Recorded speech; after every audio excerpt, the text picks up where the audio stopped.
Now, Chancellor Merz and his coalition have a variety of ideas to boost the German economy. They've agreed to cut taxes for the lower and middle class as well as for businesses. The Chancellor is vowing to lower energy prices and support the EV industry, and the coalition has plans to reform Germany's spending limits.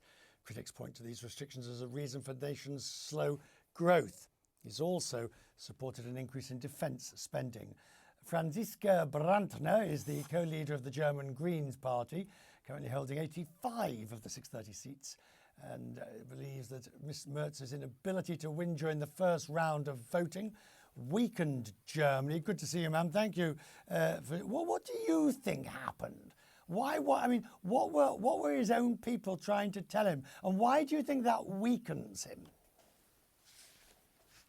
I was shocked today because it was really not expected that he doesn't manage to get a majority within his own party and within the Social Democratic Party. And I think it's linked to his style over the last couple of days, months.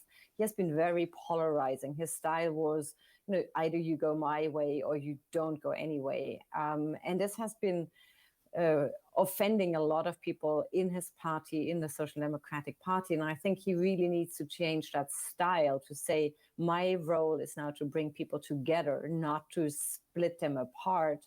And I think some people probably wanted to give him that lesson today. Yeah, I mean, it was, I suppose it was always going to be a case he would eventually get it. In terms of now what you want from this government, the areas where you believe you can work with them. I guess it's easy to point out the areas where you can't, but if you're talking about unity, what are those common areas where you can agree?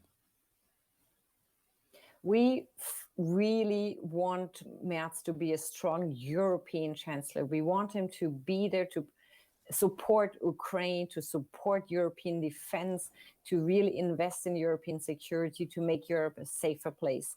We will support him and his government if he's going this way. Second, we really want him to do the necessary, give this necessary support for our companies to deliver better upon their capabilities in these difficult times. We have been proposing tax cuts in the fall. They will now do the same.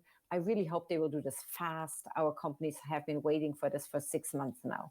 What will you disagree most violently on? I mean, where will be the biggest area of disagreement? This coalition has been giving up our goals when it comes to the climate and also our being less dependent on fossil gas imports, for example, from Russia. We really think we need to become more resilient as an economy to invest in new technologies, be they climate or digital. This is where this government is looking backward and stopping the changes we have started. Every panel, every discussion, every debate I hear now suggests that your ambitions on Green Deal are inconsistent or contradictory to the increased defence spending and the necessary, say, for example, debt brake release that has to take place. You can't have one, you have to choose. No, that's not true. We just managed to do both. That's the good news from Germany. We just managed to change our debt brake in a way so that we can have 100 billion for climate and independent spending for indefinite almost spending for defense. So we have managed to do both. It's not either or, but we have to make sure that we do both right. And that comes to the area I also want to highlight, that Germany has to speed up its procedures, become, reform its institutions. We are a federal state. It's not always easy to maneuver here. And we want to become, again, the best made in Europe to be made in Germany. Made in Germany. As we have the weeks and months ahead, you and I hopefully, please, will talk more. You're always most welcome on Crest Means Business.